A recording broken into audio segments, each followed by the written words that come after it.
Hello, everyone. My name is Siva Srinivasan. I'm an associate professor in transportation engineering at the University of Florida. I would like to talk briefly about our work on applying the CBPR approach for transportation planning. This project was funded by the Florida Department of Transportation. Dr. Lily Eleftheriadou was the PI, and the research team included members from engineering, urban planning, and occupational therapy.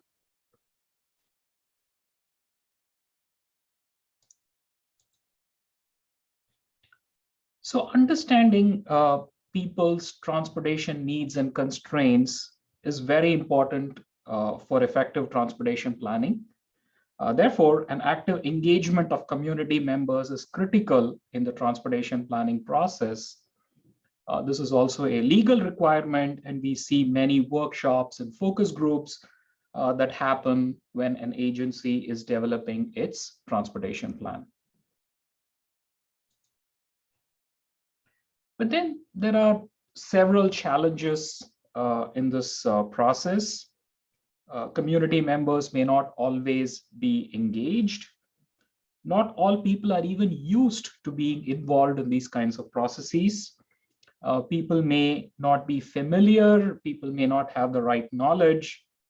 And there is also the fear that certain opinions might be voiced more strongly in such engagements, leading to biased inferences. Overall, there is still the need for a systematic framework for effective and meaningful citizenship engagement.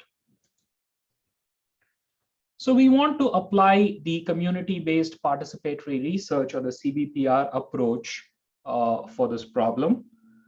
This is not new. This has been used in the public health field as a framework for evaluating health interventions in communities. But it has not quite been applied to the transportation planning arena as such.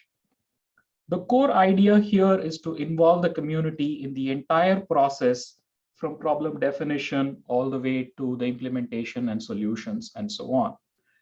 Certain aspects of CBPR do exist in our traditional public engagement process, but then the CBPR approach codifies the effect nicely. And we thought it would be nice to apply it to the transportation planning problem. So in order to engage the community, we first need an advisory board. So this is a small group of 4 to 6 members from the community who would be recruited, and they would form this advisory board. This board actively engages with the study team during the entire project. And they also serve as champions of this process within the community, right? They in turn engage the other members of the community. You can recruit them for focus group studies. You can encourage them to participate in surveys, and they also provide the rest of the community updates on what is going on with this effort. So a knowledgeable and diverse advisory board that is willing and able to invest the effort is very critical for the successful conduct of a CBPR process.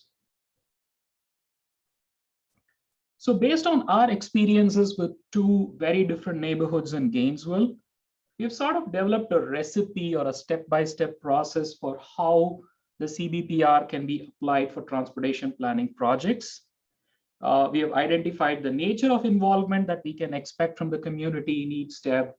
And we have also drawn from other non-CBPR public engagement studies to provide additional insights.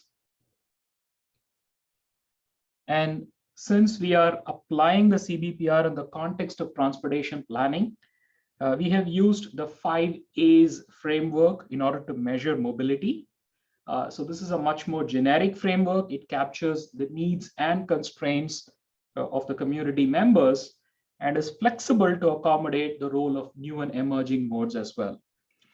In fact, a part of our study happened after the onset of COVID, and we were able to even look at behavioral changes because of the pandemic within the 5 A's framework as well. So it's a nice and flexible approach. So in the overall, the CBPR is a very robust way of engaging community members in transportation planning. We believe that the engagement with the public should not be limited to just short-term project-specific efforts. Rather, a long-term continued engagement is needed. When community members have a history of being involved, project-level CBPR studies would be more successful. At the same time, the citizens can also be trained for continued engagement based on short-term project-specific engagements as well. So please do look up our project documentation for additional details. So we go more in depth about the step-by-step processes, and then we've also described our experiences in the context of the two Gainesville communities. So the contact information of the PI and myself are on the screen, so feel free to reach out to us if you have additional questions. Thank you.